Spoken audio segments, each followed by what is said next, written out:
Welcome to the Mysterious Old Radio Watching Society, a video supplement to the Mysterious Old Radio Listening Society, which is a podcast dedicated to suspense, crime, and horror stories from the golden age of radio. I'm Eric. I'm Tim.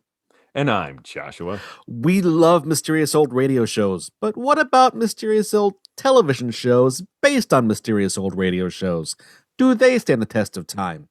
How do they compare to their radio counterparts? That's what we're here to find out. So today we're watching The Fountain of Youth, a 1956 television pilot for a proposed anthology series titled The Orson Welles Show, written, directed, and narrated by, you guessed it, Orson Welles.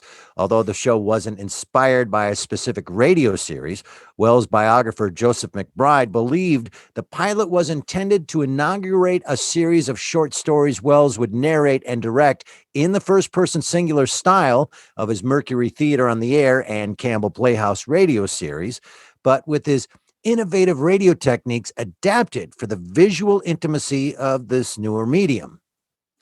The Fountain of Youth was developed for Desilu Productions, owned and operated by Desi Arnaz and Lucille Ball.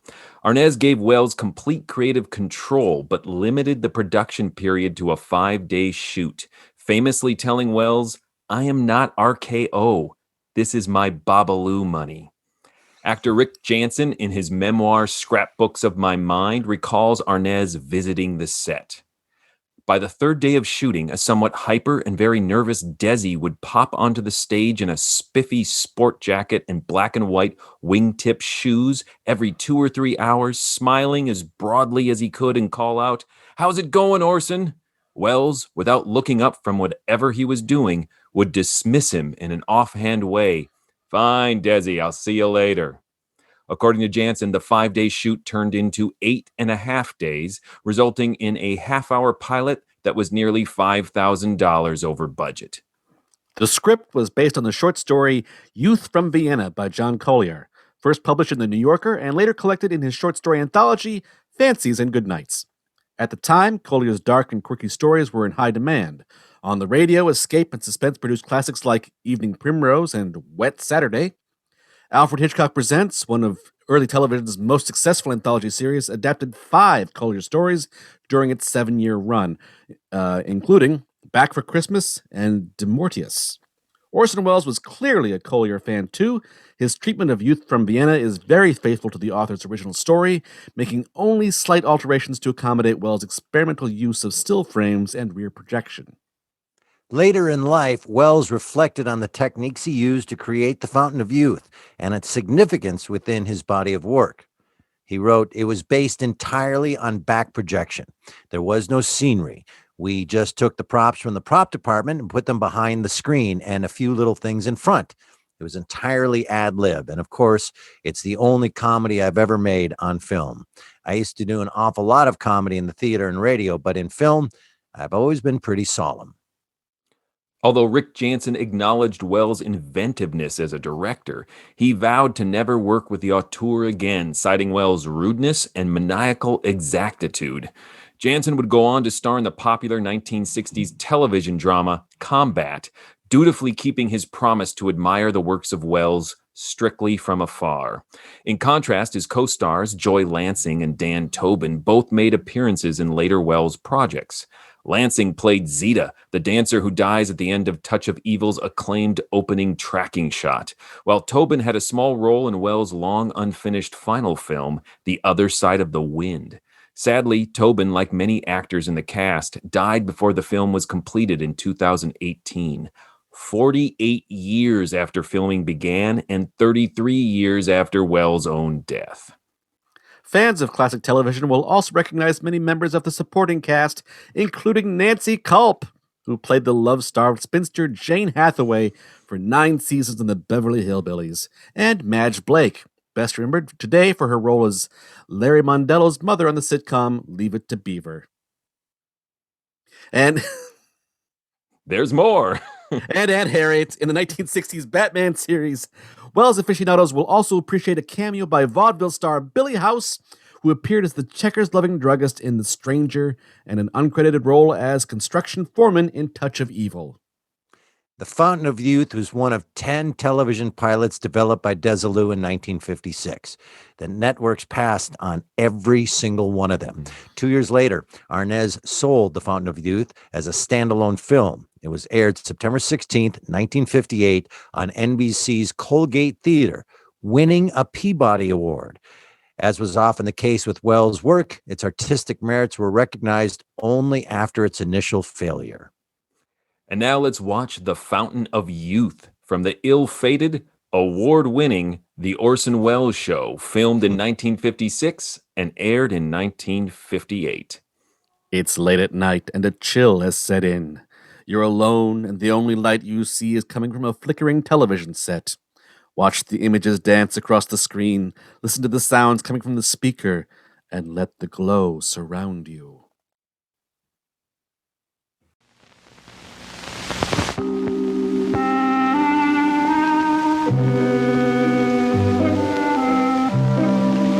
Orson Welles speaking. How would you like to stay just as young as you are, not to grow a day older for the next 200 years? No, I'm not plugging some new miracle cosmetic. The question is actually faced by the characters in our story, 2 men and a girl. The eternal triangle plus eternal youth equals a wacky little romance, which we'll bring you, if we may, in just a few seconds. I hope you'll enjoy it.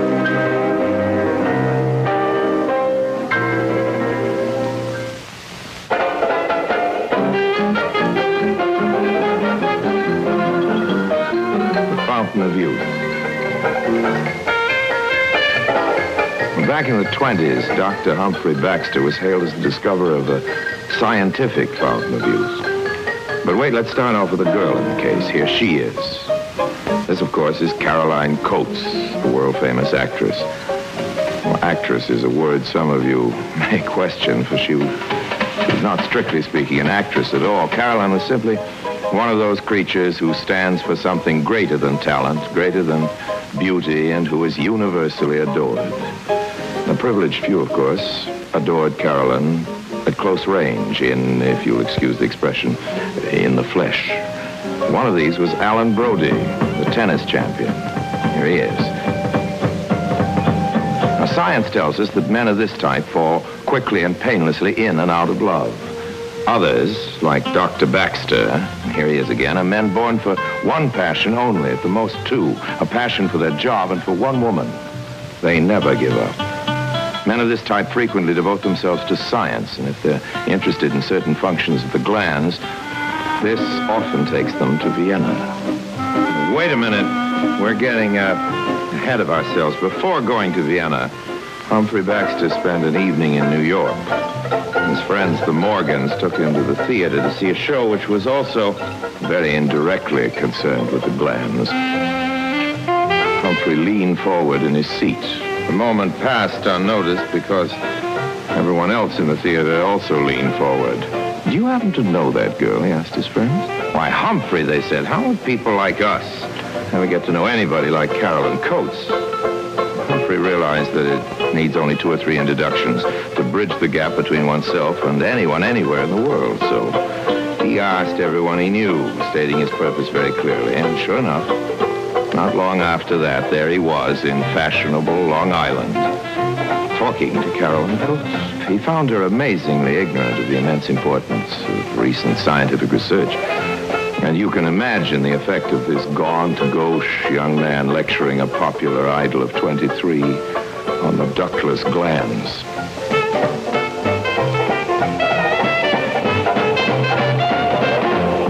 Caroline's smart friends were amused and then amazed, for she had fallen head over heels in love. Who are you calling, dear? Letty Popper. Who? The gossip columnist. Hello, Letty. I want you to be the first to know. We're getting married. Wonderful, darling. Who is it? Baxter, the grand man. The grand man. Oh, bland. Well, Carrie, how nice for you. I think I've mentioned that the title of this rather crazy little love story is The Fountain of Youth. Of course, there are all sorts of fountains. Some are beautiful, some are purely mythological, some are silly fountains. It was near a silly fountain that the mythological Narcissus was drowned. It was his own reflection he fell for, and he fell in. Of course, the silliest of all was the Fountain of Youth. Old Ponce de Leon thought that one was somewhere down in Florida. This was 3 centuries before the invention of Miami Beach. And he aged a whole lot looking for it, which is only human. Almost all of us wish we were just a little younger than we are. Ladies quite late in their 70s can be heard addressing each other as girls. Very rich old ladies, even rich old gents, have squandered fortunes on monkey glands and I don't know what all, in the wistful hope of turning the clock back or at least slowing it up a bit. And this field, of course, was Humphrey's specialty. And by now, Humphrey really had to go back to Vienna to continue his researches with Wingelberg. Wingel who? Asked Caroline. Berg, said Humphrey. Berg. The Wingelberg, the greatest of all authorities on the ductless glands. Oh, said Caroline. Oh? And how long are you going to be away with this Wingelberg, sweetie? 3 years. 3 years. On the other side of the ocean. Yeah. I wish you'd change your mind. Darling, I'd like to get married now just as much as you would, but I simply cannot walk out on a new show and leave everybody flat. Besides... I know. You're in a smash hit and you love it. I know you think I'm just greedy to have a fuss made over me. I never suggested such a thing. But that's what you think. And if you didn't, you'd be crazy. Because I am just a little. But I promise you, darling, if I ever feel it's getting a real hold on me... And what do you think a real hold feels like? Like this?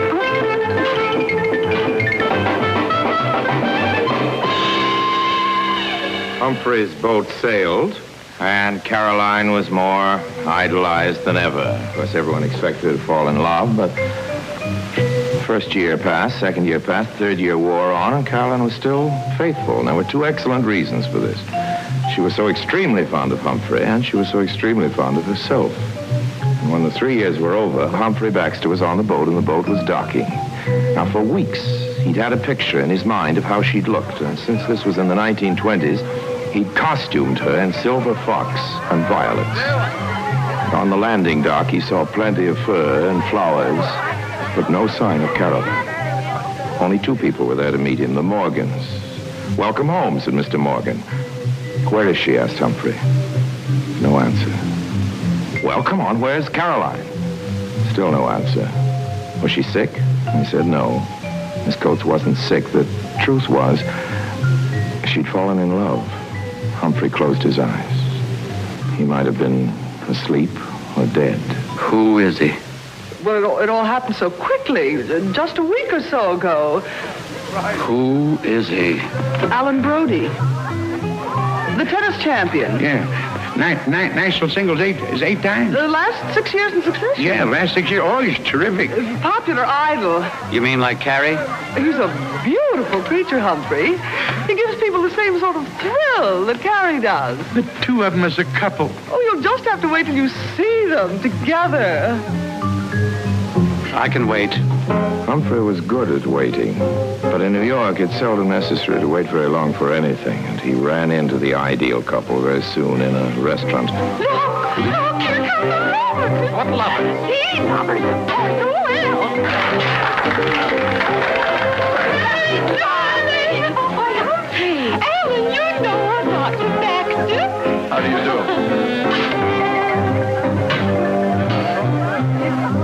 Well, what do you think of him, Humphrey? Oh, really, Caroline, don't ask. Or am I being a little tactless? Well, I think you're both charming. Come on, dear. Look at the camera. We've got to get a picture of you. Come on, take it quick. I hope we'll be good friends.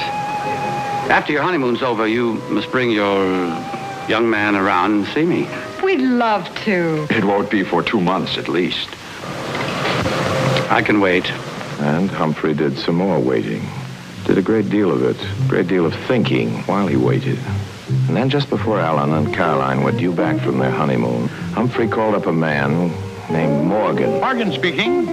This was his old friend Albert Morgan, whose profession was to turn the cloudy mutterings of scientists into clear, downright, and extremely thrilling articles for the weekly magazines. Sure, Humphrey. But 3 months ago, why, When I was after some information about your experiments, why, you clammed up on me. What? You heard from Winkelberg? Yes, about some tests we started in Vienna just before I left. This is news, Albert. Big news. So if you'd like to hear about 20 carefully chosen words... Hold it. I'll be right over. Quite remarkable what Morgan could do with 20 carefully chosen words. The news broke that keen-eyed endocrinologist Humphrey Baxter had finally succeeded in isolating VB282. VB282. Now, as I understand it, that's the glandular secretion that controls... Let me say that word again. Controls the aging of the tissues. Girls, just imagine what that means. And now to flash from the world of science to show business. A little bird tells me that Carolyn, Nadal, and Brody are due back any day from their honeymoon. The ideal couple very soon dropped round to Humphrey's laboratory. "Darling," cried the bride, "you've become famous. What's all this about eternal youth?" Humphrey told her she could have no interest in that. "Why, you looked 18 when I met you," he said. "And you were 23. Now you're 26. 27. 27 last week." "And she still looks 18, said Humphrey. "Well," said Brody, "I can't say I've noticed myself slowing up any, but some of these youngsters from the West Coast..." And he shook his head with a melancholy always induced in tennis players by a mention of the West Coast. You won't be young always, of course, but then you'd hardly want to be. Those people you see around who never seem to mature, they belong to a particular frigid, narcissistic type. What kind of type? Narcissistic. From Narcissus. It means they're in love with themselves. They can't love anybody else, so that's why they never seem to get any older. Yes. Yes, but what about the stuff you've discovered? Oh, that. It's not true, then? I told you it was all a lot of hooey. Listen, I'm going to tell you something no one in the world must know about. Do you understand that, Brody? Well, you can rely on me. Very well. Oh, a little kitten cat. Isn't he sweet? But what's the kitten got to do with your experiments? The kitten had a birthday last week. It was 5 years old.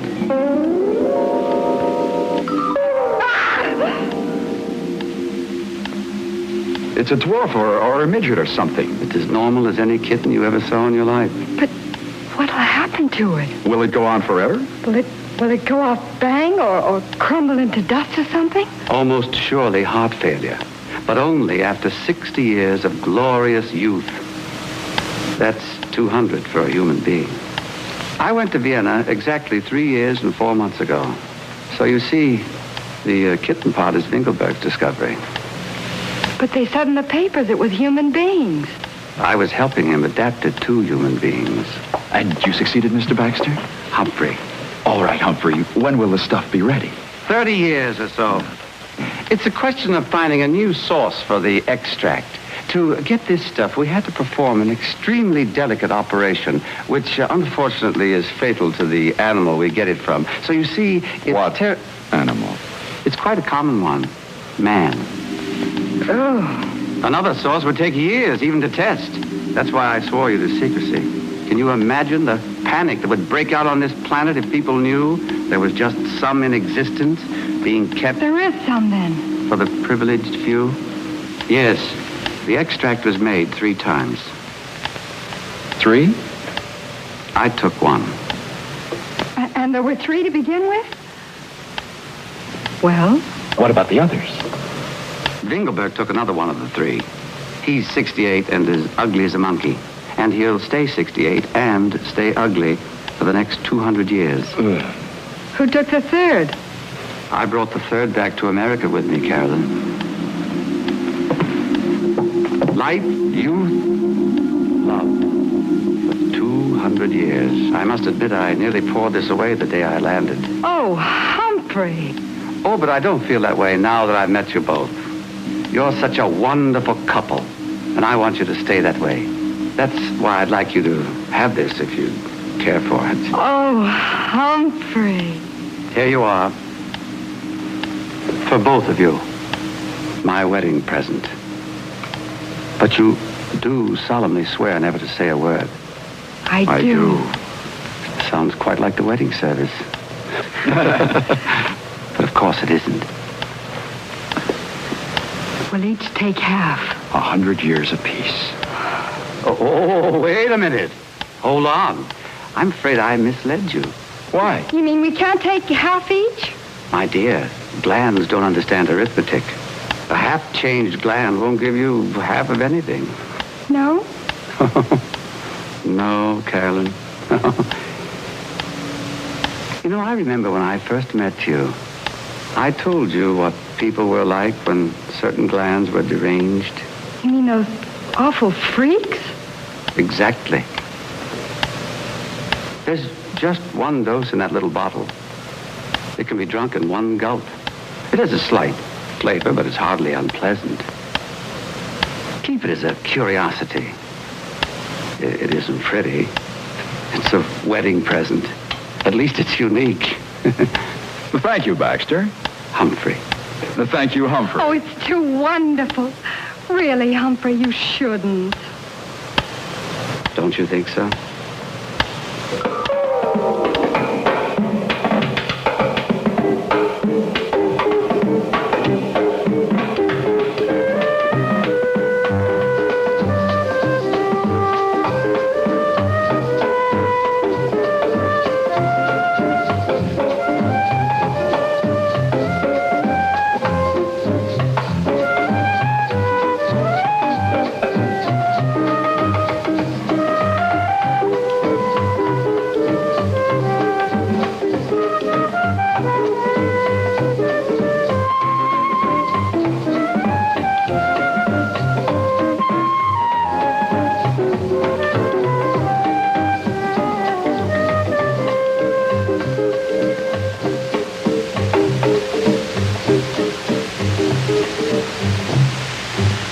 After thanking Humphrey very warmly again and again for his wedding present, Caroline and Alan went home, where they set his interesting little bottle on the mantelpiece. They took many a long look at it.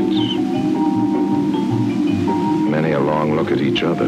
You'd better take it now, darling. I'll do no such thing, Alan. I want you to drink it. Carolyn, look at yourself in there, in that mirror. I'm just being selfish. I want you to be like that forever. Look at yourself, Alan. That's how you've got to be, sweetie. Always. The next morning, the bottle was still there. Sweetie? Yes, love? It's impossible to say what there was in the tone of their voices that suggested that each one of them may have thought a bit about that bottle during the night. Darling. Now get this straight once and for all. You're going to take it and I'm not. But try to think of your overhead smash. What's wrong with my overhead smash? Are you trying to tell me it's not holding up? It's wonderful how it holds up. Everyone says so. But you'll be against that awful boy from California in August, you know. I could take care of that pipsqueak without any monkey glands. And I must say, I am rather surprised you think I can't. Oh, I don't think you can't, but, darling, you are 6 years older than I am. The man's got 10 years at least on a woman. Not every woman. Every woman. I think you look awfully distinguished with gray hair. I can't imagine you with gray hair. Alan, I couldn't bear to see you get old and ugly. I'd rather it was me. Oh, no, honey. But you would still love me even if I did get old, wouldn't you? Or would you? Carolyn, you know I would. I know you wouldn't. But I would you. That's what you think, you'd better take it yourself. Go on, let me get old. Oh, I wish Humphrey had never given us the wretched stuff. Let's pour it down the sink. Are you crazy? The only bottle in the whole world? From what Baxter said, a man died for what's in that bottle. I guess he would be awfully hurt if we throw it away. After all, it's a wedding present. So they left Humphrey's little bottle on the mantelpiece, which is an excellent place for a wedding present to be. And the wonderful life of this wonderful couple went on. But Caroline became more and more exacting in the beauty parlor, and it was pathetic to see Alan hovering in front of the mirror as if to decide if that was only a sun-bleached hair on his temple, not a gray one. She watched him in the mirror, and he saw her watching him. What is it? What's the matter? I was just looking at you. You're staring. Oh, my goodness. Most men, if they found me gazing at them, would think they died and gone to heaven. You're not gazing at me with love. You're examining me for enlarged pores and wrinkles, sagging tissues. I've got a good mind to take this stuff and swallow it down right now. Yes, it's just the sort of thing you would do. Things went on like this until the last day of the tennis tournament when Brody encountered the boy wonder from California, who played him to a standstill. As they walked off the court, he put his hand on his shoulder. The hand of the victorious is a heavy load to carry. That night, in spite of his aching weariness, Brody lay awake long after Carolyn was sound asleep. At last, he got up and crept with infinite caution into the living room where, I'm sorry to say, he drank the contents of Humphrey's bottle. He decided it might be better to do something about the taste. He found some cocktail bitters and added several drops to the water which he'd already put in the phial. Then he put it back on the mantelpiece, and over the mantelpiece there was a mirror. Alan took a long look in this mirror, and he smiled. Now, it happened that in Caroline's play there was another part, supposedly her sister, and the actress playing his part walked out in a fit of temper. A new girl had to be found in a hurry, and the producer nominated the niece of a friend of his, and this new girl was a smash hit. Caroline went home that night, the sound of this new applause ringing in her ears, and found the place empty. Now, the emptiness of one's own home at midnight can seem like an injury, and Caroline took it as an injury. She looked at the largest of the framed photographs of Alan and felt somehow dissatisfied with his smile. It's not mature, she thought. And she looked in the mirror and tried, and it wasn't easy a smile of her own, and this she found even less satisfactory. I might as well face it, said this veteran of 27. I'm old. She stood and watched her reflection, and in the stillness and silence of the apartment, she could feel and almost hear the remorseful erasures of time.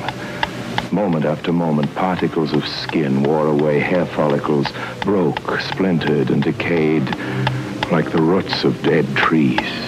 All those little tubes and lines of thread-like chains in the inner organs were silted up like doomed rivers. And the glands, the all-important glands, were choking and clogging and falling apart.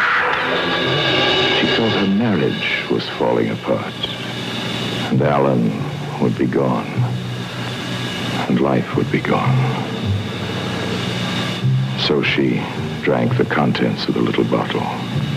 She was very calm as she went to the bathroom and refilled the little bottle with water and added a little quinine to give it a bitter taste. And when Alan came home, she overwhelmed him with tenderness, feeling, of course, as if she'd betrayed him. Was going to desert him and go away into an endless springtime where he could never follow her. So time, which was the cause of all this trouble, went on, and both Caroline and Alan, secure in imperishable youth, saw in the other, as through a magnifying glass, more and more of the hastening signs of decay. Alan began to feel that Caroline, at the very least, should have provided herself with a younger sister. And one night he dropped into the theater and discovered that, in a manner of speaking, she had done so. And all this time, Humphrey, being trained to await patiently the outcome of his scientific experiments, waited patiently. And then Caroline came to him. Oh, Humphrey. Humphrey. I've left Alan. These things happen. It's your fault. Oh? Well, maybe not yours exactly, but it was that horrible stuff you gave us. Oh, Humphrey. I'm the lowest kind of hypocrite and traitor. All of which means, I suppose, that you're the one that took the stuff. What did he say when you told him? He doesn't know. I filled the thing up with water and put some quinine in it. Tell me, why did you put quinine in it? To give it that bitter taste. I see. Well? Oh, I've tried so hard to love him more than ever to make up for it, but you just can't make up for a thing like that. Besides... Yes? You can't help watching a person who's aging in front of your eyes. And when you watch someone like that, you notice all sorts of things wrong with him. And it's all my fault, of course, because I just don't love him anymore. Maybe I never did. You've changed your mind about wanting to be young forever? Well, don't you? But if I can't ever love anyone again, There's always yourself, of course. that's mean, Humphrey. Mean and cruel. Even if it's true. Well, it is lonely being like this, but then that's the price we pay for our little immortality. You and me, and of course old Dinkelberg. We're animals of a new species. There's us and the rest of the world. Of course, I used to think we were like that for quite a different reason. Oh, Humphrey, if we only... Oh, but I'm so unworthy. I let you down, and now I've let him down. The first was a mistake. It can be fixed. But not the second. You mean letting him down? We can't put that right. No, we can't live with that. Oh, I think so. You say the stuff tasted bitter. You're quite sure about that, I suppose. No. Oh, no, it was very bitter. You see, that has far-reaching implications. I used nothing but ordinary salt in the water.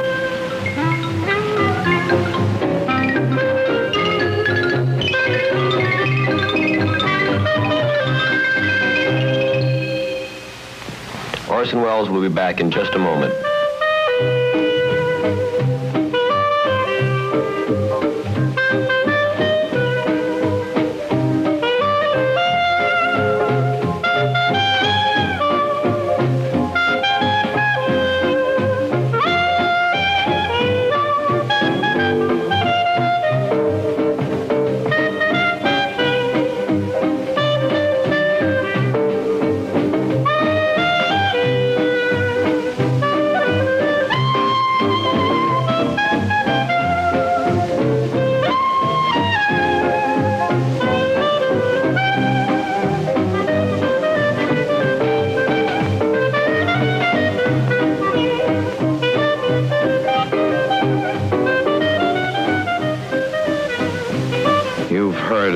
Tiger orchid and a man-eating tiger. What, have you ever heard of a man-eating tiger orchid?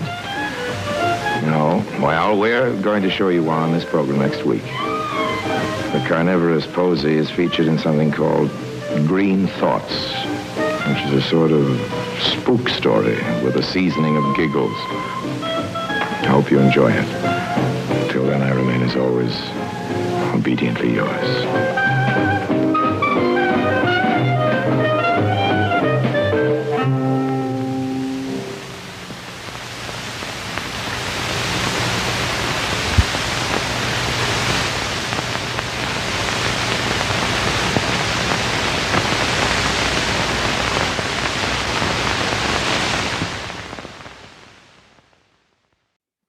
That was The Fountain of Youth from the Orson Welles Show from 1956 here on the Mysterious Old Radio Watching Society, the video supplement to the Mysterious Old Radio Listening Society podcast. Once again, I'm Eric. I'm Tim. And I'm Joshua. Fascinating. Absolutely top to bottom, everything that's about to come out in this discussion. I am fascinated. So first of all, I didn't know this existed. I had no idea this was a thing. I had no idea that there was this pilot out there. I'd never heard of it. Joshua says, here's what we're doing for the Watching Society bit this month. And I was like, what is this? Next, let's get this out right away. That was fantastic. That was really good. And I totally understand why this show failed.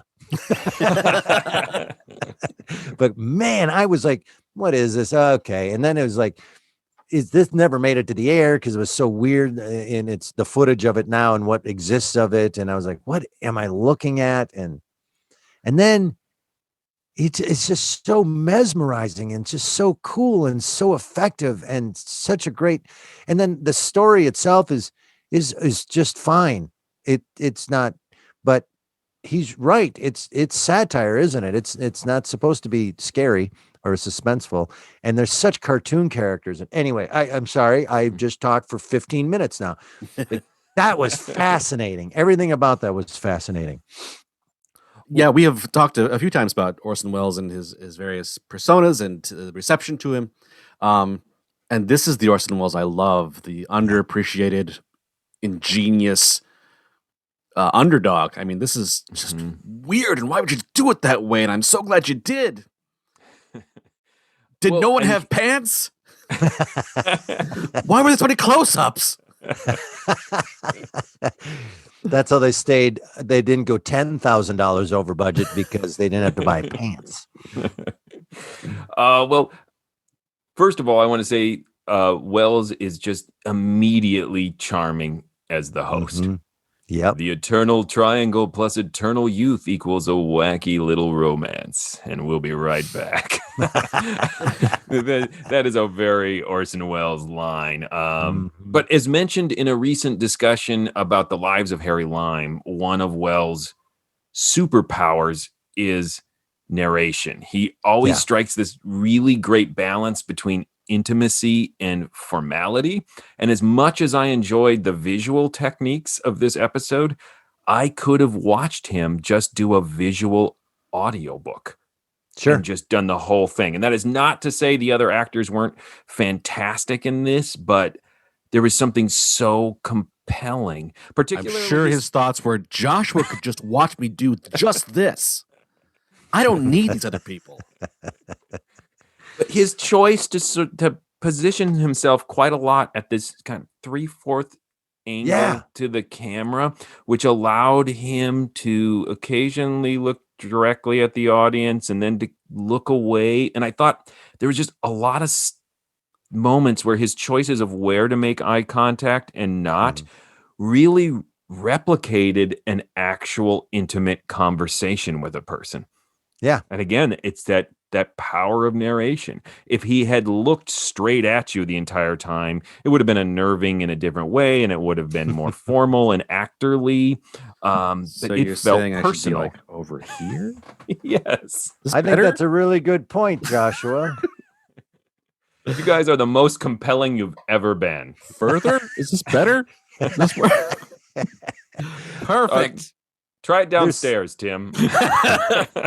There's something about that angle too that gives it an air of dismissiveness. Does that make sense what I'm saying? Mm-hmm. That a little flippant.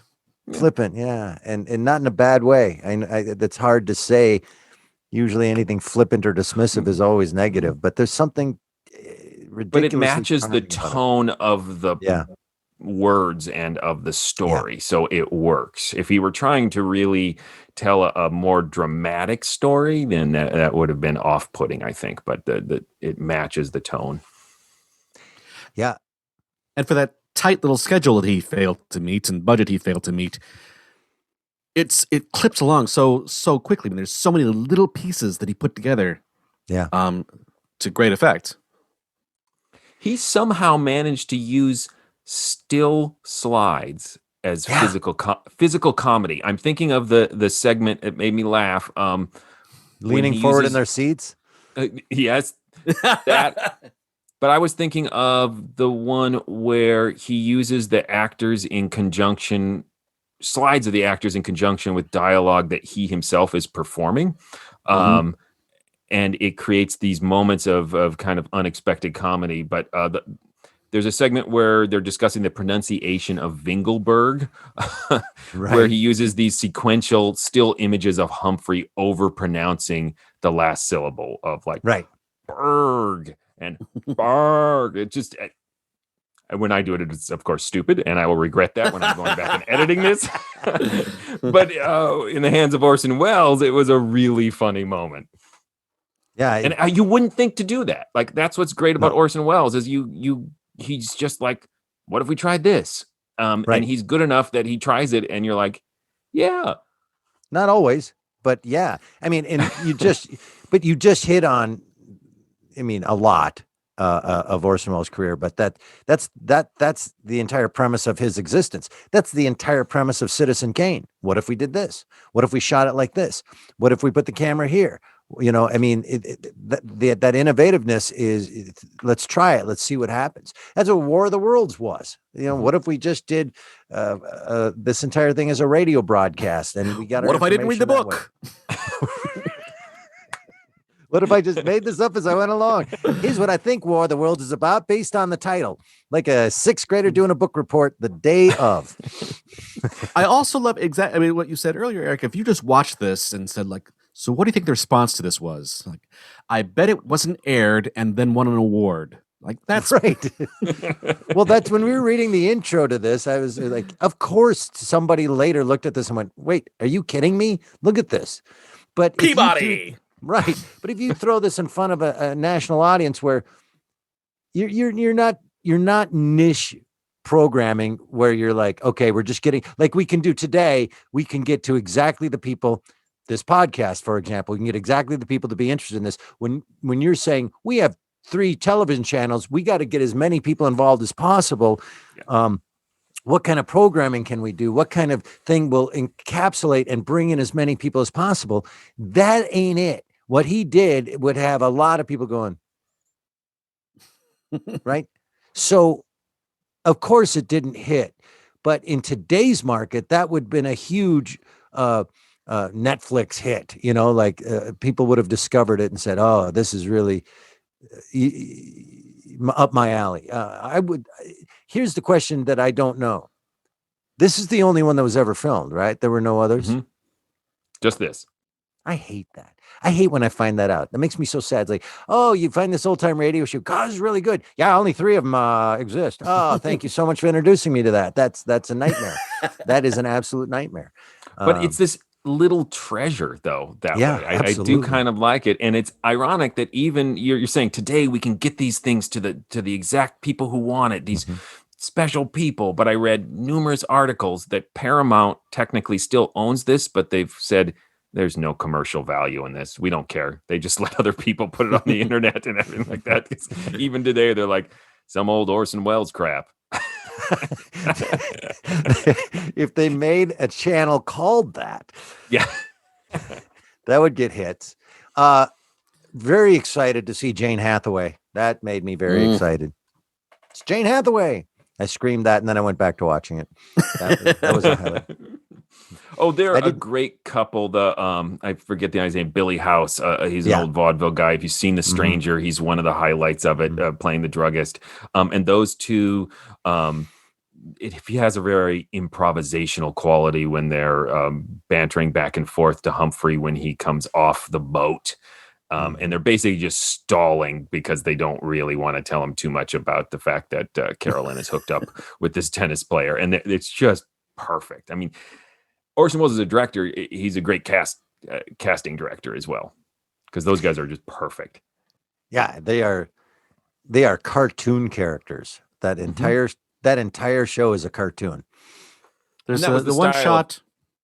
The one shot, it's when the couple's looking in the mirror. That I know it's not ingenious, but just a nice little touch of like, I think they got a double for her and shot over the double's shoulder to see the two of them, the reflection, as opposed to actually shooting in a mirror. Way to ruin everything, Tim. It was cool until now. Thanks. I try to make it cooler.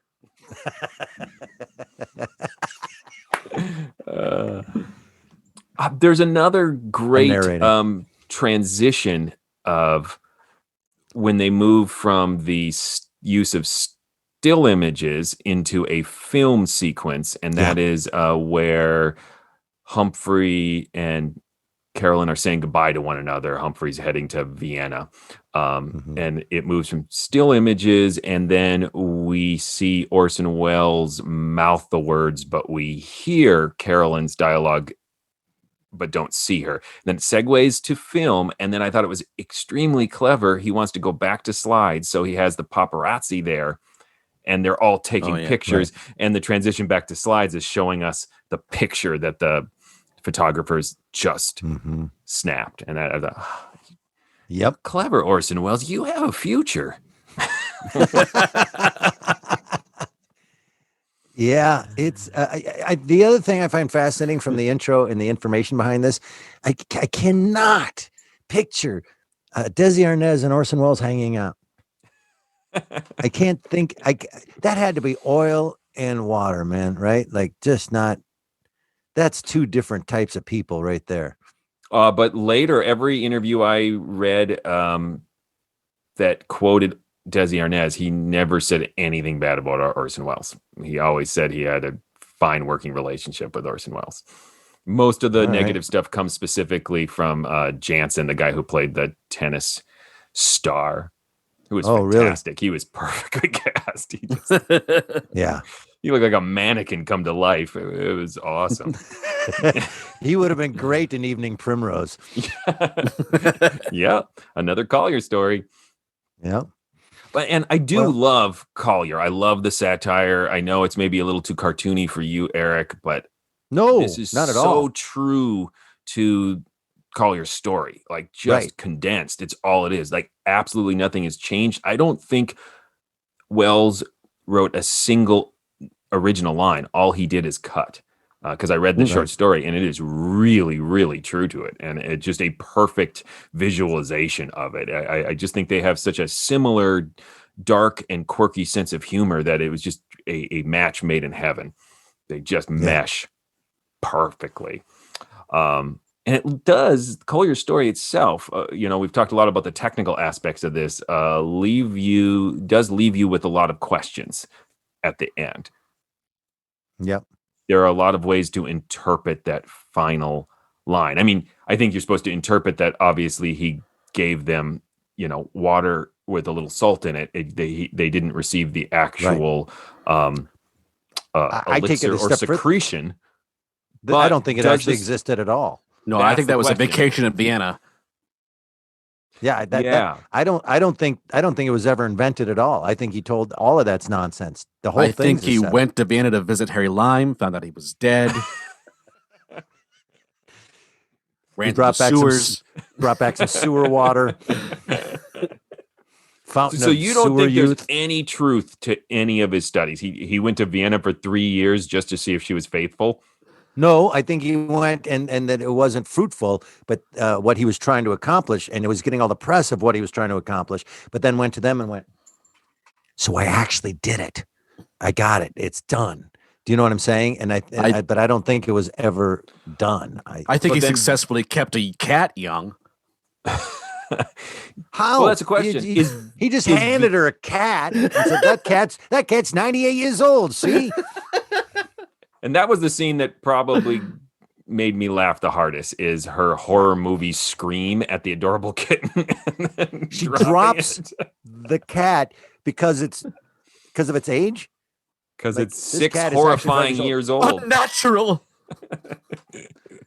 Like, that was a weird choice. Like, the normal thing would be, that cat's 5 years old. Wow. Like, that's what you would do with a cat. I'm sure that was take after take of throwing that kitten around. They went through 7 cats.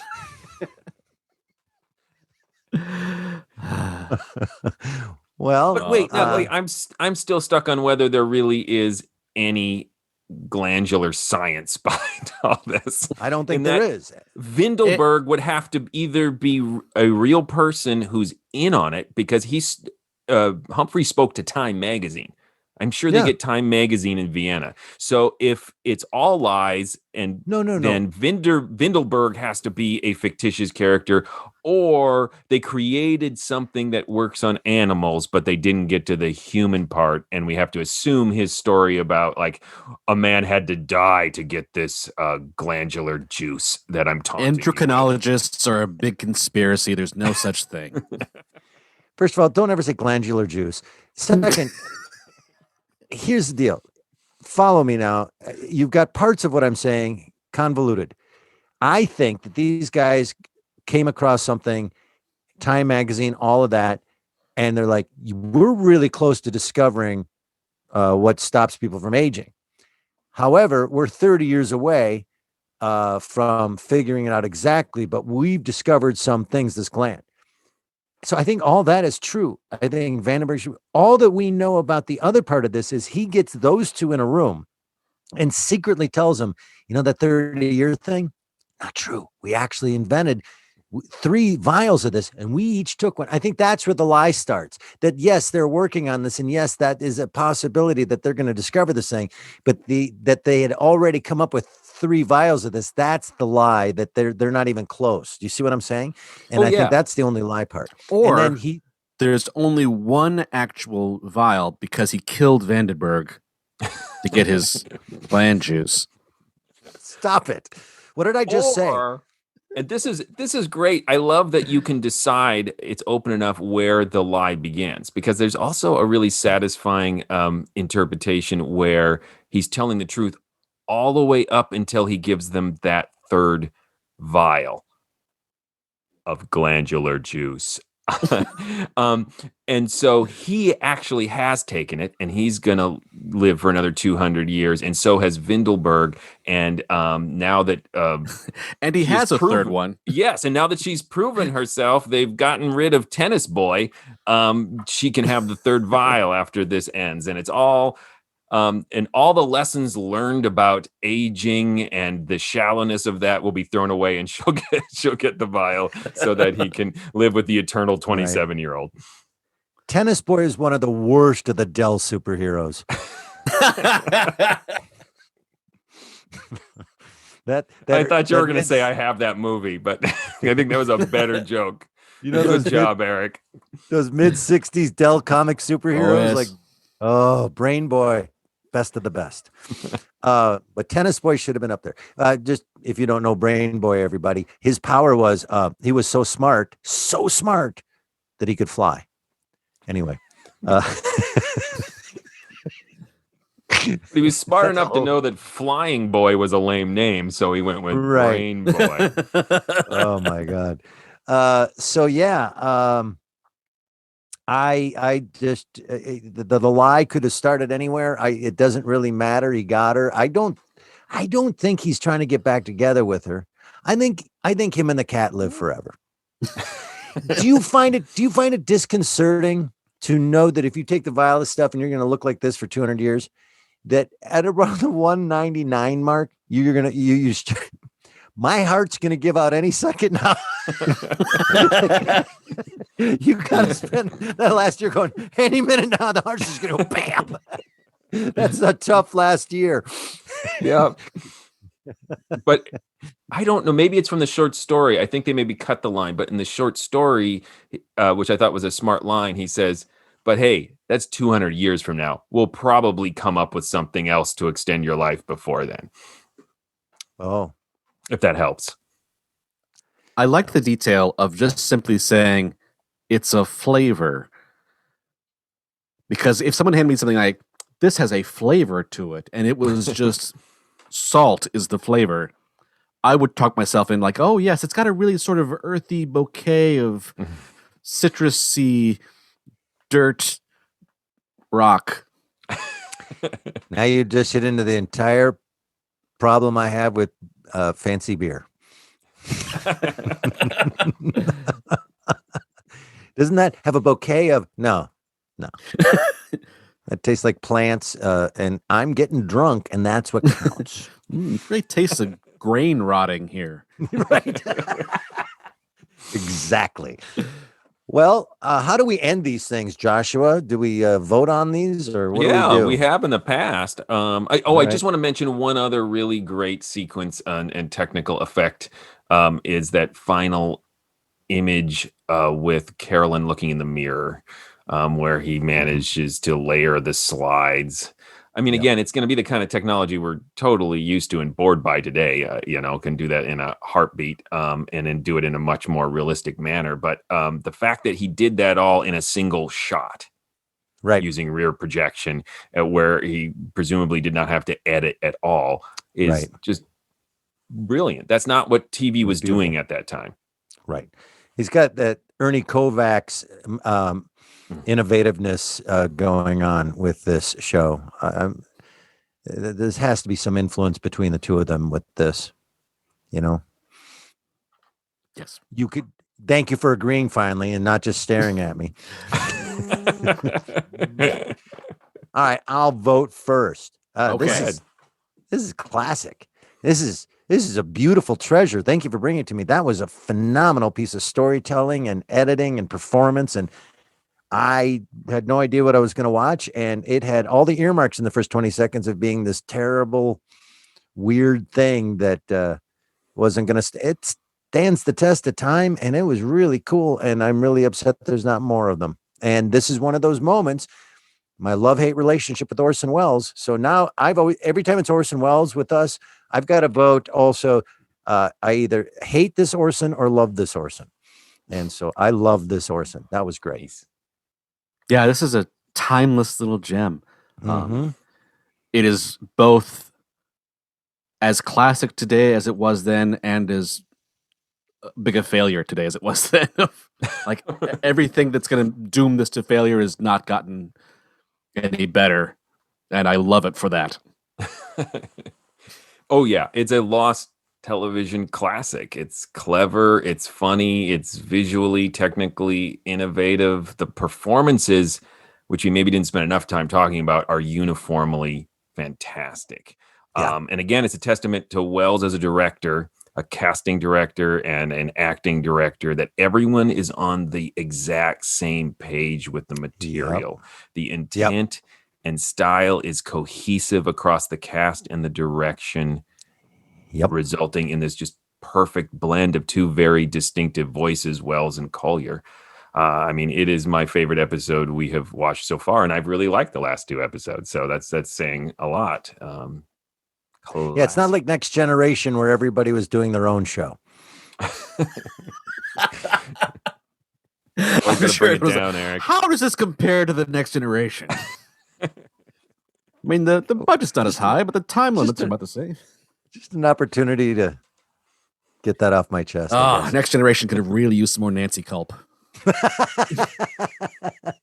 And some rear projection and slides. Yeah. What couldn't? This room is so yellow. That's way too stark. I just totally forgot that this is going to be. You look good from here. Visual. Okay. Good. And Tim's really red. So like he's like on. It's cool. On like a submarine. That's great. I can change my colors. No. And I'm in my I'm in my shower. I actually like it. Oh yeah. Wearing like a classic Star Trek captain colors. I am captain of the shower. I don't know what I was doing. All right.